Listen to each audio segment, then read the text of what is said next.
Рада видеть вас, друзья! Меня зовут Галина Граева, я художница, и это первое видео на моем канале, поэтому сомневаюсь, что его вообще кто-либо увидит. Но если вы все-таки его увидели, не торопитесь проходить мимо. Добро пожаловать в мою красочную галактику. Сегодня мы с вами обновим осенний гардероб, распишем деревянную шкатулку и отправимся на прогулку в лес в образе ведьмочки. Что ж, давайте начинать, и первым делом разберемся с обновками. Вообще, с покупкой одежды в последние несколько лет у меня большие сложности по причине отсутствия где бы то ни было моего 40-го размера. У меня нет анорексии, я не сижу на диетах, просто комплекция такая. Если у вас имеются такие же проблемы, напишите в комментариях, буду знать, что я не одинока. Еще очень осложняет жизнь мода на оверсайз, надеюсь, все-таки уходящая, потому что даже когда мне удается найти заветный XS, по факту он оказывается элькой. Я из таких размеров просто вываливаюсь, ну и сидят они на мне приблизительно, как картофельный мешок. Детские магазины выручают, но там имеются сложности с фасонами. В этот раз мы будем распаковывать покупки с китайского приложения Temu. Это что-то вроде Алиэкспресса. Я думала, хоть у китайцев найду маленькие размеры, но даже там их очень сложно обнаружить. Сегодня я все-таки возлагаю большие надежды на свои покупки, потому что нашла несколько вещей с азиатскими размерами. Сразу скажу, я не какой-то там модный эксперт, просто ношу то, что мне нравится. Давайте мерить. Начнем с такого зеленого свитера. Это, кстати, европейский XS.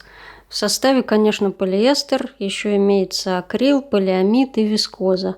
Не самый плохой вариант, и, похоже, он мне подойдет. Цвет мне очень нравится, как раз под цвет глаз.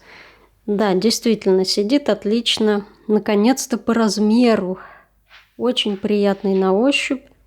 В общем, ставим лайк.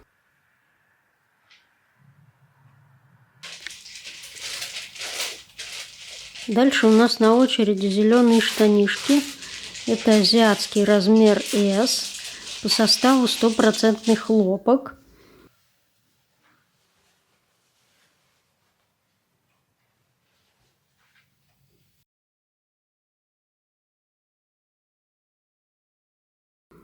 Вроде снова повезло, вписываюсь в размер.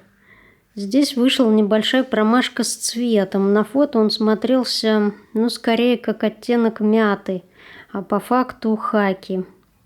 Еще я не очень люблю высокую посадку, потому что мне пояс давит на живот. Или на то место, где он должен быть. Очень скучаю по моде с низкой или средней посадкой, но в целом я довольна. Штаны в меру широкие и хорошо сидят. Снова ставлю лайк. Переходим к следующей покупке. Это коричневый свитер, азиатский размер S, по составу 100% полиэстер.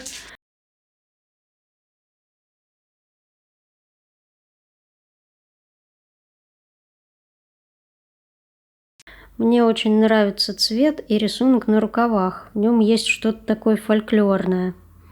Я такое очень люблю. Опять отличное попадание. Азиатский S чуть меньше европейского XS. Сидит более по размеру.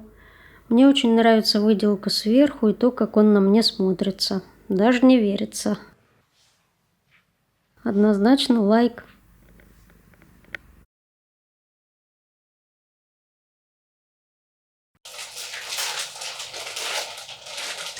А теперь гвоздь нашей сегодняшней программы.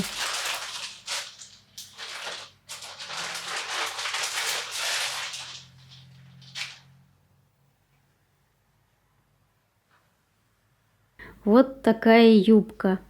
Снова азиатский S. Она очень экстравагантная и нужна мне для конкретной цели. А именно, я давно хотела примерить на себя образ ведьмочки. На самом деле это не какая-то карнавальная одежда, как ни странно. Скорее всего, самый писк моды. но как только я ее увидела, сразу поняла, что мне нужна именно она.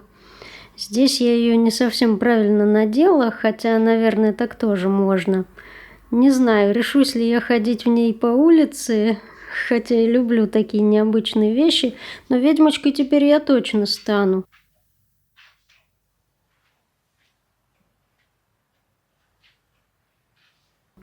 Конечно, лайк.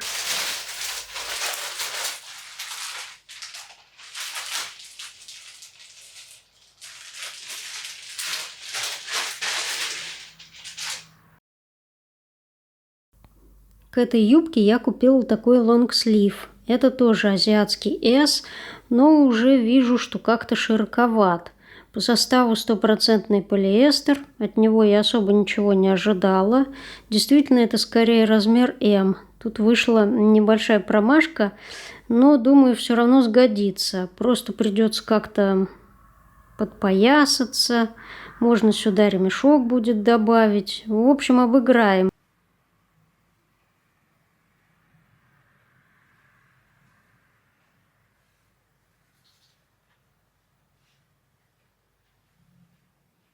Сзади, конечно, сидит мешковато. Однозначный лайк поставить не могу. Посмотрим, как будет в итоге. Хочу показать вам еще шляпу, купленную до этого на Алиэкспрессе. С нее все началось, и наряд понадобился именно к ней. По-моему, в целом все очень даже сходится. А вдохновлялась я одной из любимых с детства книг Готфрида Пройслера «Маленькая баба-яга» и мультиками по ней снятыми, чехословацким и советским. Переходим к последнему номеру нашей программы. Это очень необычные джинсы, азиатский размер S.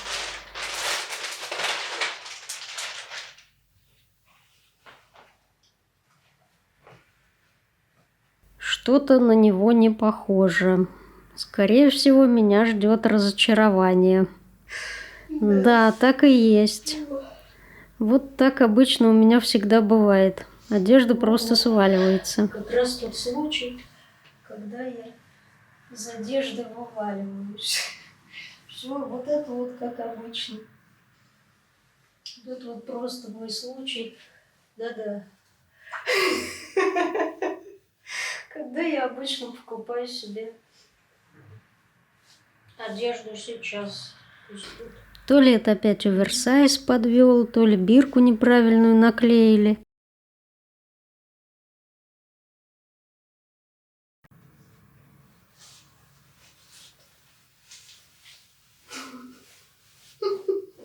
Тут еще войдет.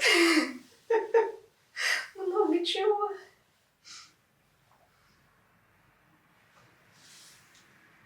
Ой, это полнейшее разочарование. Штаны, конечно, очень выпендрежные, прям жаль. Выпендриться не удастся. И никакой ремень тут, конечно, не спасет. А отдавать, ушивать выйдет в 10 раз дороже этой покупки. Дизлайк не иначе. Азиатская эска на этот раз подкачала. Хорошо, хоть только одна покупка не задалась, и в целом есть чему порадоваться. Самое время взяться за работу. Сегодня у нас по плану роспись по дереву. Расписывать я буду вот такую деревянную шкатулку из липы, очень интересной сложной формы. Тут и разноуровневая крышка, и ножки, то есть это уже такой ларчик. Еще мне нравится, что здесь нет дополнительной фурнитуры, так как это облегчает процесс росписи. Но имеется очень прочный магнитный замочек. Можно спокойно перевернуть шкатулку донышком вверх, она не откроется. То есть все сокровища, помещенные внутрь, будут надежно защищены. Я решила, что каждую сторону этой шкатулки распишу по-разному, а в центре композиции будет лисичка в лесу. На черновичках я набросала эскизы. Сюжет и цветовая гамма этой шкатулки мне однажды приснились. В том сне на коричневом фоне в хаотичном порядке были изображены яркие осенние листья, ягоды, грибы. Кстати, такие сны я называю креативными, и они у меня самые любимые. А ведь и правда есть что-то такое магическое в том, что мне под силу воплотить сон в реальность. Природные материалы мне послужат в качестве опоры и для вдохновения.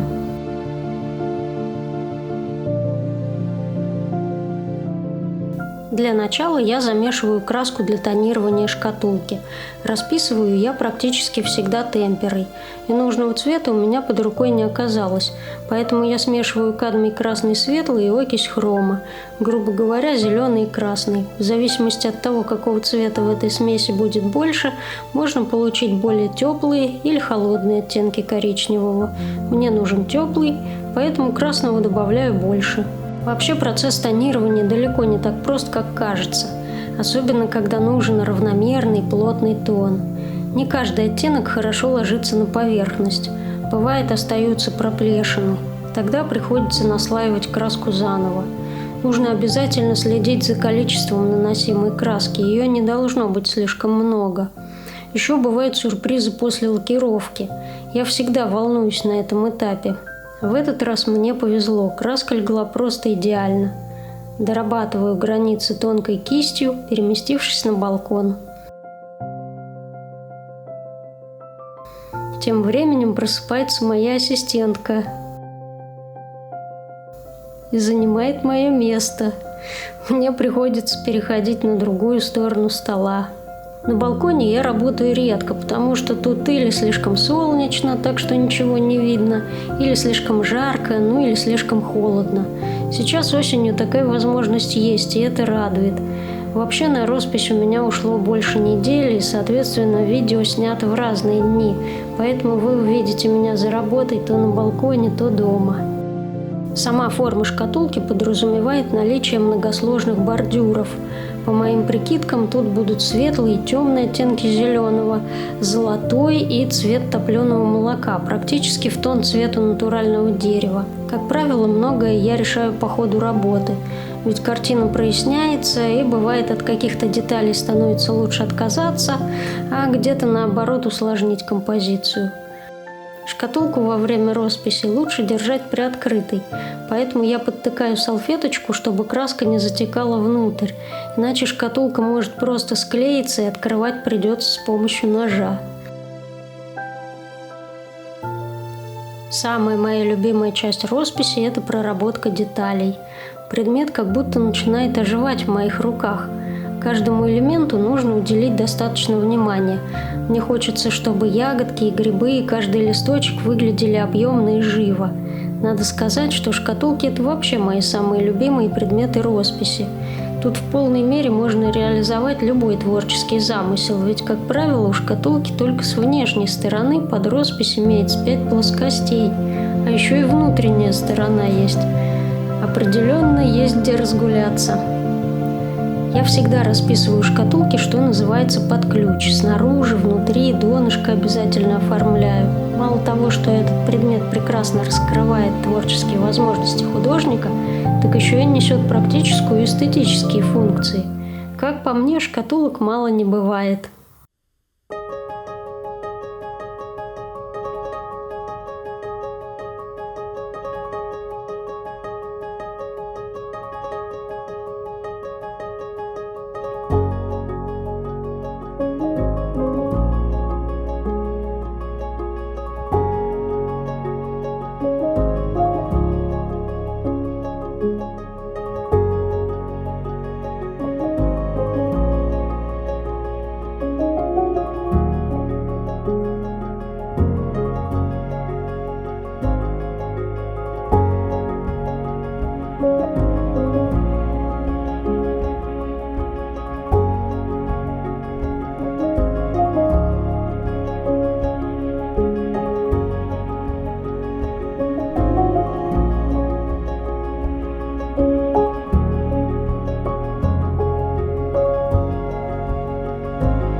После прорисовки боковых сторон возвращаюсь к бордюрам. Мне хочется сделать эту шкатулку очень нарядной, поэтому самую светлую окантовку я изобразила похожей на яркую тесемку с вышивкой. И чтобы не переборщить, остальные делаю более сдержанными, но в то же время изящными. Работа близится к финишу, и результат меня уже радует. Перехожу к росписи внутренней стороны крышки. Таким образом, мне хочется сделать сюрпризный момент, ведь мало кто ожидает обнаружить роспись еще и внутри. А тут ларчик открывается, и сказка продолжается. И, конечно, внутренние и боковые стороны шкатулки я также покрываю краской, чтобы предмет выглядел целостно.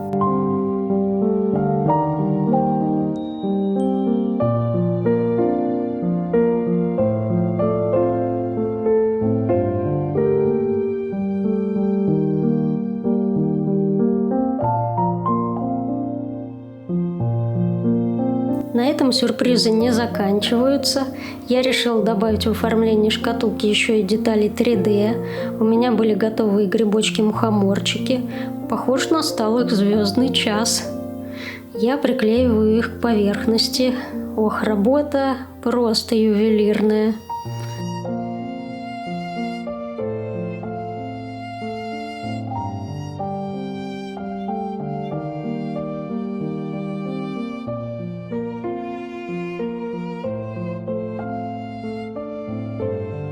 Затем я дорабатываю грибочки. Все-таки это авторская шкатулка, и свою руку необходимо приложить к таким готовым деталям.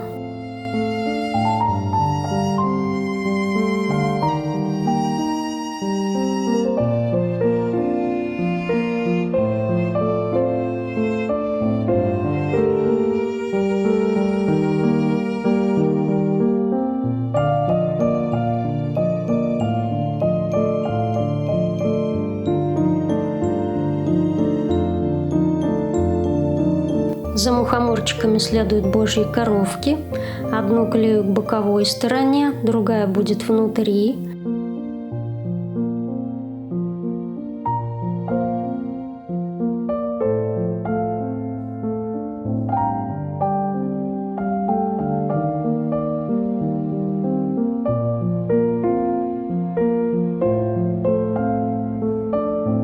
Божьих коровок я также изменяю со стандартных на авторские, то, что внутри с более раскрытыми крылышками.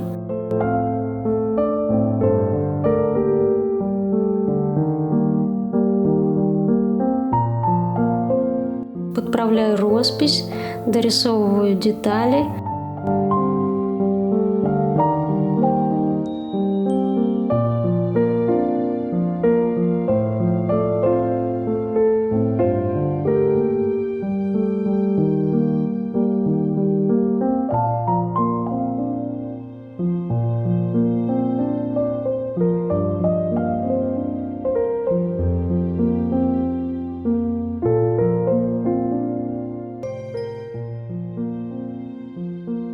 И, похоже, мы с вами наконец-то можем полюбоваться на результат. Шкатулку я полностью покрыла лаком. В итоге цвета приобрели дополнительную глубину. Еще добавила несколько малюсеньких стразинок. Получилась имитация капель росы или дождя. Донышко я всегда оформляю фетром, чтобы сокровища внутри не поцарапались. По-моему, получилось просто отлично. Что ж, самое время отправляться в лес на поиск лесного тайника.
Большое спасибо вам за просмотр, друзья. Я надеюсь, что это видео вам понравилось. И если так, поставьте, пожалуйста, лайки и подпишитесь на мой канал. Ну а я желаю вам всего самого доброго и волшебного. И до новых встреч! Я с детства дружу с Белоснежкой. Все знают мою доброту. Спеши ко мне, путник, не мешкай. Я чую твой дух за версту.